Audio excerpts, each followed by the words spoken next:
Hello दोस्तों, welcome to my YouTube channel. तो आज हम लोग जानने वाले हैं कि भारतीय संविधान की जो प्रमुख विशेषताएं वो क्या क्या है।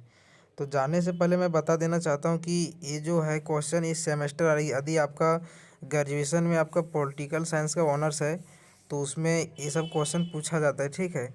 और यदि आप भाषण भी देना चाहते हैं 26 जनवरी या कहीं भी, तो इसके बारे में आप दे सकते हैं, अच्छी तरह से बता सकते हैं। और यदि कम्पिटिटिव एग्ज़ाम का भी तैयारी करें तो उसमें भी इससे बहुत क्वेश्चन बनेगा। तो चलिए हम स्टार्ट करते हैं। और यदि आपको ये पीडीएफ चाहिए तो पीडीएफ आपको मेरे चैनल के डिस्क्रिप्शन में जाना है, और वहाँ पे टेलीग्राम लिंक और व्हाट्सएप ग्रुप का लिंक दोनों दिया है। लेकिन टेलीग्राम का लिंक है वो काम नहीं कर रहा है, तो आपको व्हाट्सएप ग्रुप में ज्वाइन होना है। और ज्वाइन होने के बाद में जो एडमिन होगा उस नंबर पे आपको मैसेज करना है कि हमको पीडीएफ चाहिए, तो मैं पीडीएफ आपको पास भेज दूंगा, ठीक है। तो चलिए हम स्टार्ट करते हैं वीडियो। तो सबसे पहले देखते हैं, परिचय लिखेंगे, ठीक है। तो परिचय में लिखेंगे, भारत का संविधान 26 जनवरी 1950 को लागू हुआ था। यह दुनिया का सबसे विस्तृत एवं लिखित संविधान है, जिसमें 395 अनुच्छेद, 22 भाग और 8 अनुसूचियाँ थी।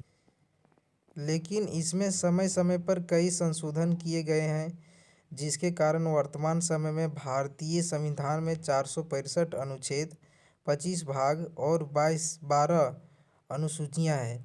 भारतीय संविधान 26 नवंबर 1949 को ही बनकर तैयार हो चुका था, लेकिन इसे 26 जनवरी 1950 को ही पूरे देश में लागू किया गया, क्योंकि पहली स्वतंत्रता दिवस 26 जनवरी 1930 को ही मना लिया गया था, जिसके कारण 26 जनवरी को संविधान लागू किया गया। और इसी दिन से प्रत्येक वर्ष 26 जनवरी को गणतंत्र दिवस के रूप में मनाया जाता है। यानी मुख्य मकसद था संविधान को 26 जनवरी को इसलिए लागू किया गया क्योंकि 26 जनवरी 1930 को ही भारत जो था वो पहले स्वतंत्रता दिवस मना चुका था। लेकिन फिर मेरा देश 1947 को आज़ाद हुआ, तो इसीलिए 26 जनवरी को लागू किया गया संविधान को, और 26 जनवरी को गणतंत्र दिवस के रूप में हम लोग मनाते हैं। तो आगे है, भारतीय संविधान के निर्माण में 2 वर्ष 11 महीना और 18 दिन का समय लगा था।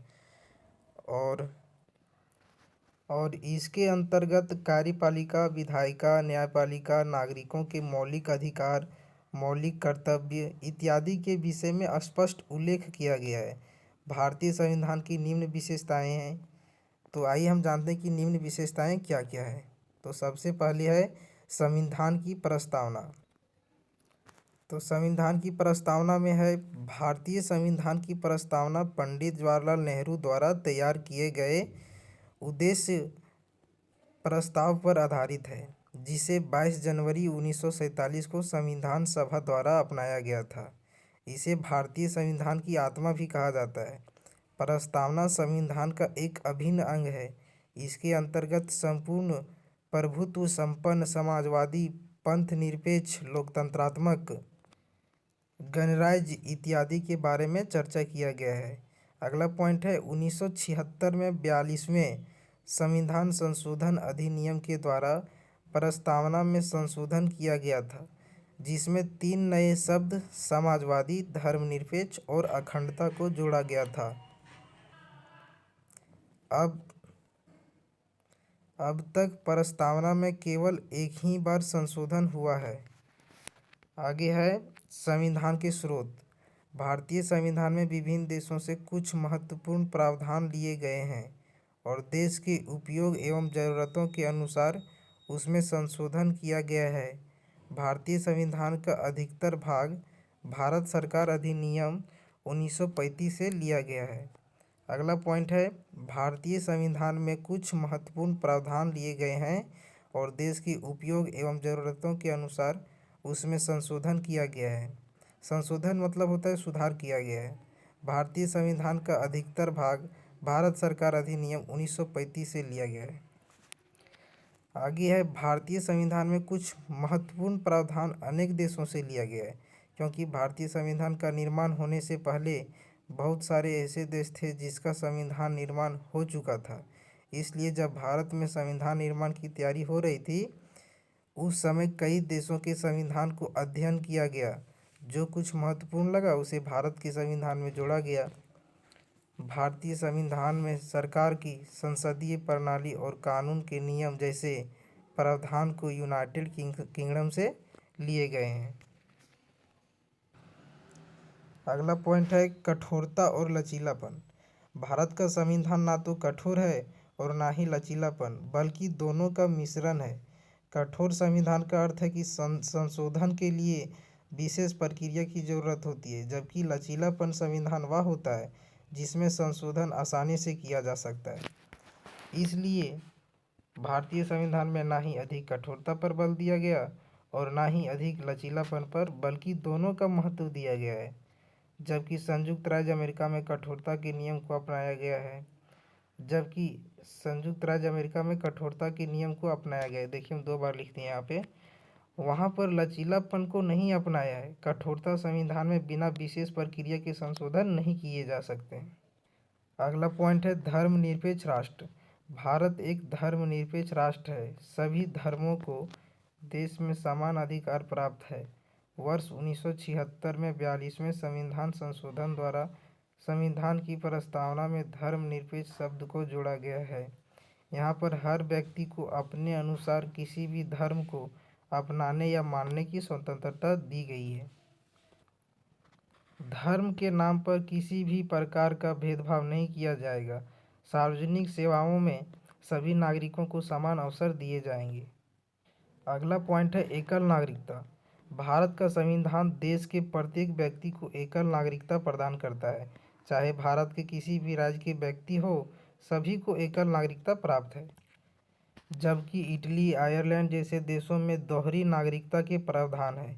इन देशों में नागरिकता आसानी से पाई जा सकती है, लेकिन भारत के साथ ऐसा नहीं है।